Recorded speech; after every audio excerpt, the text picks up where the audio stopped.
Hello everyone, this is Erik, the Asian movie enthusiast, and this is the final Asian movie collection addendum video of 2022. And after this, I like to do more of these videos during the holiday season, but after this I'll probably ramp it down again and do them more on like a sporadic basis, maybe like once every month or 2 months, because I still have more purchases I need to showcase here. But for today, we have a nice little batch of titles, a few of which are actually pretty bizarre. They are. But we're going to start with the Hong Kong stuff first. And this film I have reviewed on my channel before, and I do have the DVD, but I wanted to upgrade it.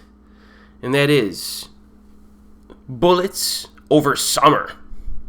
This was directed by Wilson Yip, stars Francis Ng and Louis Koo early in their careers. And I fired up my notes this time, just to make it easy on myself.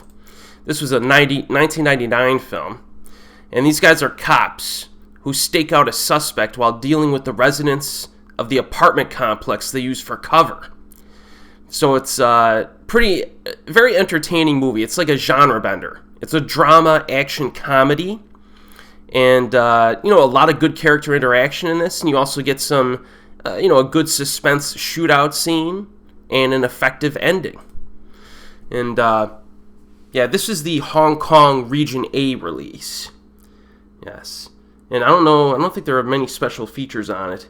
Oh, it's actually all region, this one. So, it's A, B, and C. So, this is definitely one to add to your collection. I have a full-length review of this on my channel if you want more details. This is one of those films, these Hong Kong flicks from the turn of the century that's, like, really good quality stuff. I really enjoy this one. Then we got a very recent Blu-ray release from Vinegar Syndrome, and this is a big one. It's a big one, and this is Ringo Lam's Burning Paradise. Yes, Burning Paradise. Now this region code is just an A. It's region A, so this is the United States release. Pretty nice artwork there. This movie's freaking insane. Okay, let me fire up. I also have a full-length review of this one on my channel. As usual, I don't keep you people in the dark on like the really good stuff that's out there, if it's available to get. Now, this used to be more difficult to find, and like the DVD wasn't the best of quality DVD. So upgrading this to Blu-ray is going to be huge. And Vinegar Syndrome usually does a pretty good job on their transfers. So this is a 1994 film. After the destruction of the Shaolin Temple, a young warrior and his fellow students fight against a lunatic Manchu general in an attempt to escape a deadly, booby-trapped cavern dungeon. In this movie, it's violent and it's pretty crazy. The fights are well choreographed. The cavern environment has a horrific feel, and, you basically have a group of characters maneuvering through a series of maze-like caves as they encounter deadly obstacles at every turn. So, Burning Paradise is a must-watch. If you're even remotely interested in Hong Kong cinema, this movie's, like, legit. And this does have special features on it. You have a commentary track with Sam Deegan, a brand new interview with actor Wong Kam Kong, archival interview with Choi Hark, who produced it, video essays, theatrical trailer, and a 12-page booklet. Yeah, so I'm telling you, pick this bad boy up. It's really good. We have another really good Hong Kong flick.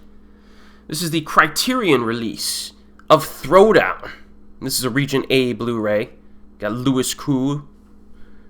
Now, I, of course, have a full-length review of this movie on my channel as well. Directed by Johnny To, of course. This is another genre bender. This one's drama, comedy, action. And it's about a former judo champion and his two acquaintances that he meets up with. I don't know, it's really hard to describe this movie. It's very charming.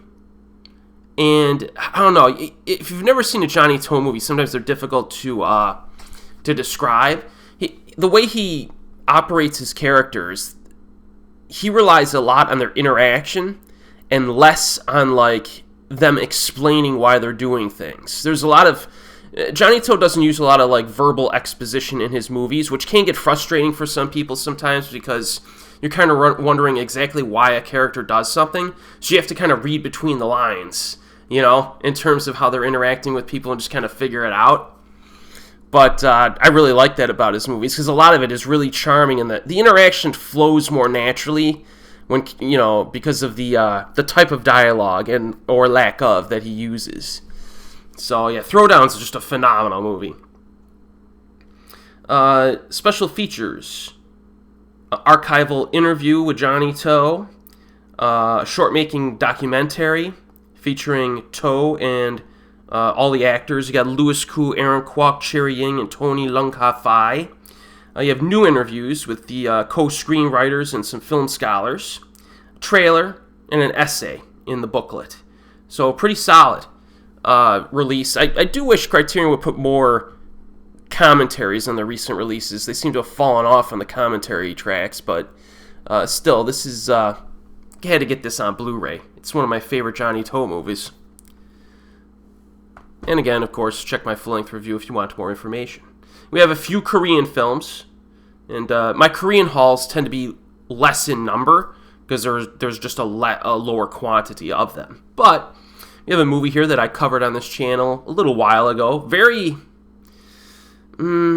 edgy and somewhat controversial movie looking back on it, and that is The Rules of Dating.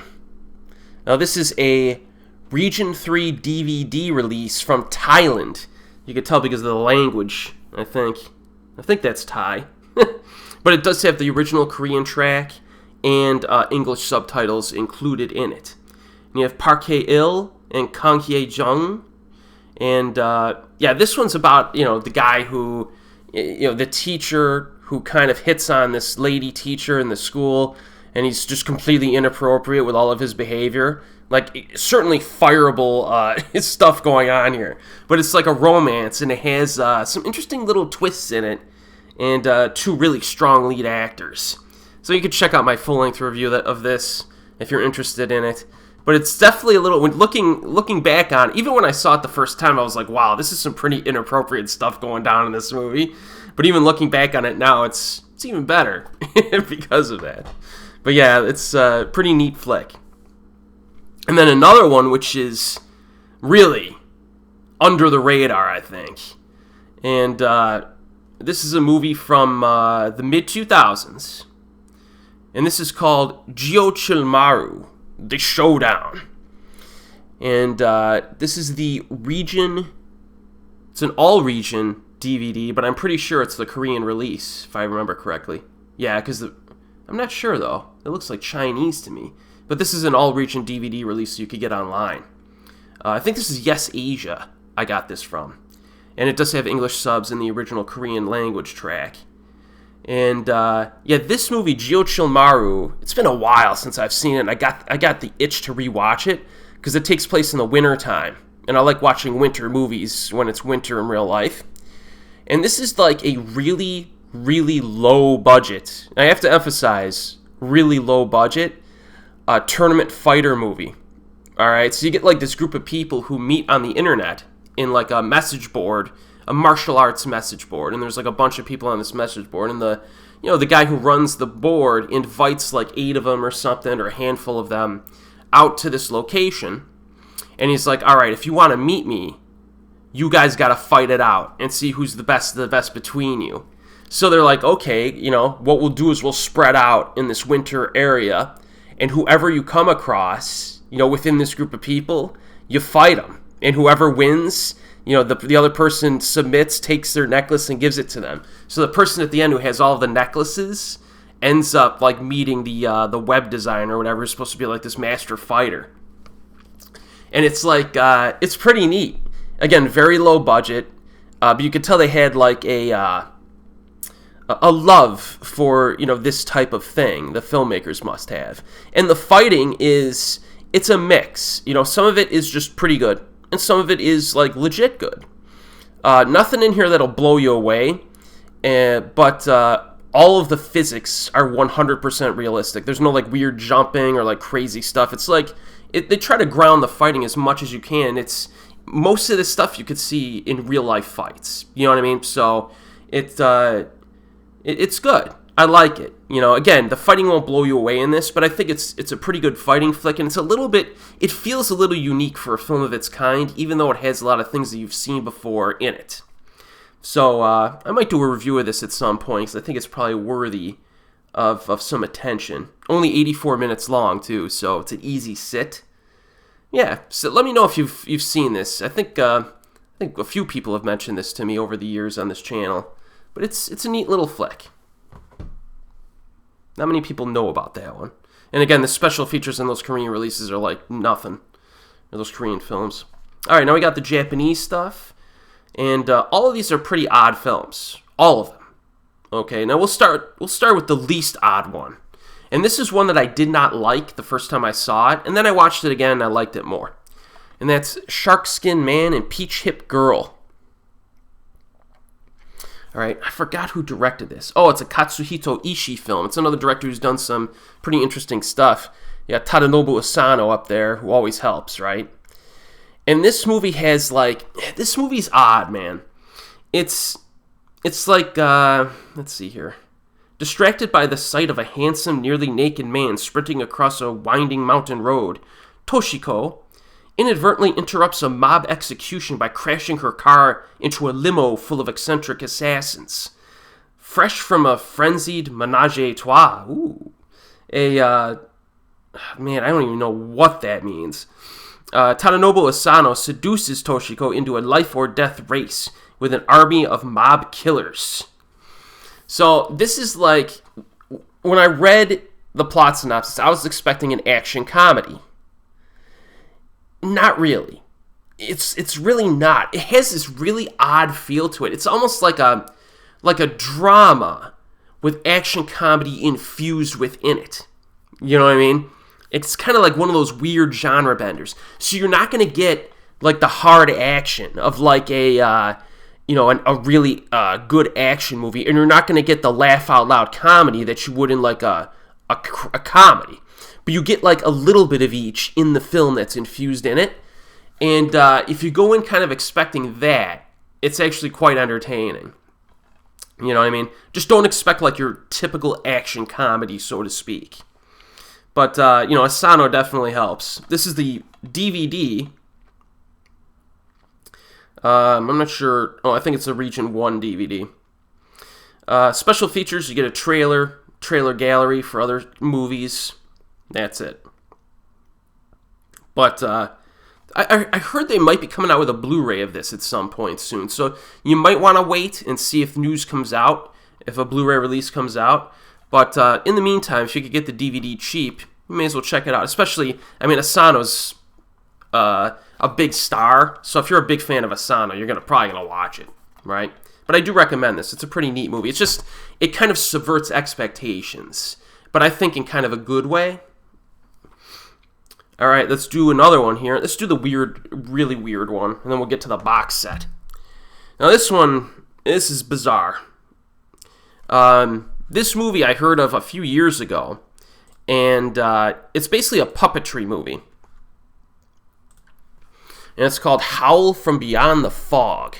And it's only like 35 minutes long. This is a 35-minute long movie. But this came out a few years ago on a website called SRS Media or Cinema, SRS Cinema. And it was like an extremely limited release, and I forgot how I heard about this movie. I would think it might have shown up on a message board or like social media somewhere. And I'm like, man, what is this? And it's a puppetry film. So it's almost like you see puppets. Let me look at my notes here just to make sure I got this right. But it's during the Meiji era, a blind girl named Takiri and a monster called Nebula fight against greedy developers who threaten to take over her family's land. And it's a lower budget puppetry film that has a lot of atmosphere. You get a little bit of kaiju destruction, but it's more like an art house film. But it's very cool and unique. So if you're looking for, and you could probably see trailers of this on YouTube, just to give you an idea of what it looks like, but it's really kind of neat. You know, if you're into like kind of artsy, oddball stuff that's like you just don't see anywhere, this is what I'm talking about. And I have seen a few puppetry movies from Taiwan before that are kind of similar to this. The names escape me, but yeah, this is, if you want something interesting that's a very brief watch, 35 minutes, you could fit this into any movie night. I would recommend this. It's all region. You get a behind-the-scenes featurette and a reversible cover on this release. And it is available, even though this was a very limited release, it's available, somebody else released it on Blu-ray, pretty cheap.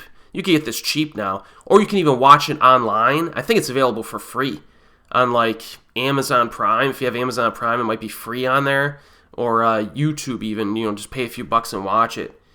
So yeah, pretty neat. I like the cover too. That's a neat little cover. Yeah, it's cool. Cool little flick. And then we got the big box set from Third Window Films. This is their first, or whatever, box set of the Nobuhiko Obayashi anti-war trilogy. All right. And Obayashi's a director that I'm really glad is getting a lot more exposure. I mean, I remember, 15 years ago when I first saw House on some, like, crappy, like, bootleg DVD. And I was like, man, this director's really interesting. Too bad nobody will ever watch his movies. I actually said that to myself.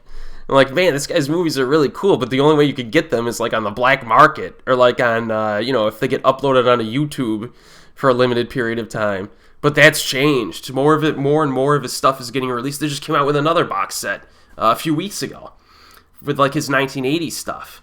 But his anti-war trilogy is Casting Blossoms to the Sky from 2011, 7 Weeks from 2014, and Hanagatami from 2017. And my favorite of this trilogy is Hanagatami, which I have a full-length review of. Awesome movie. It's really, really good. One of my favorites from the director. And Mugi Katawaki is in it, who's one of my favorite newer actresses from Japan. And then Casting Blossoms to the Sky is my second favorite, probably.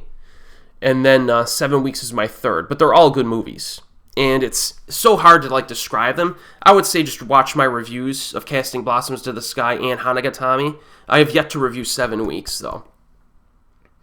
But, yeah, I'll read you the plot synopses. So, Casting Blossoms, Endo Reiko is a journalist visiting Nagaoka to comment on the aftermath of the earthquake in Tohoku.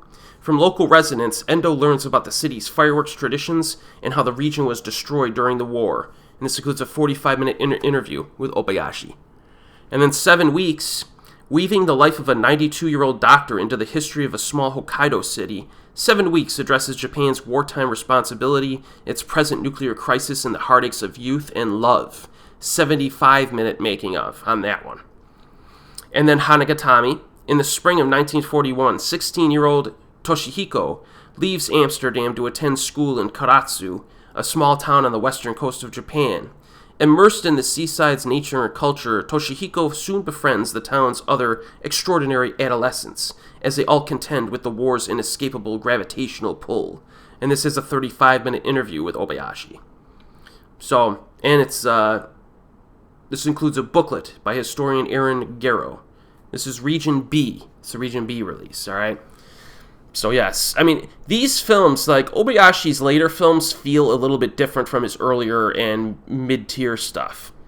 Like, his later films have more social commentary in them, but it's not the social commentary that we get in the U.S., which is just kind of, like, obnoxious. It's like, this is social commentary that's actually pretty interesting, and he digs into, like, each of the, like, the different specific local traditions of the places these films are set in. And then he looks at wartime, World War II, and makes some commentary about that along the way. And for the most part, these are solid. Again, my favorite's Hanagatami, but it's pretty interesting stuff, man. I do think that his later films, his 2010s films, do get kind of long in the tooth. Like, all of these films have long run times. I think one or two of them are over 2.5 hours long, which gets kind of, you probably got to cut it down a little bit, right? But, still. Good stuff, folks. Good stuff. Very interesting director, fascinating director. And I like to see more of his stuff. Just keep getting releases. So yeah, that's the big kind of box set that I got in regard to this this haul. And I did pick up his recent box set, which I'll showcase at another video at another time.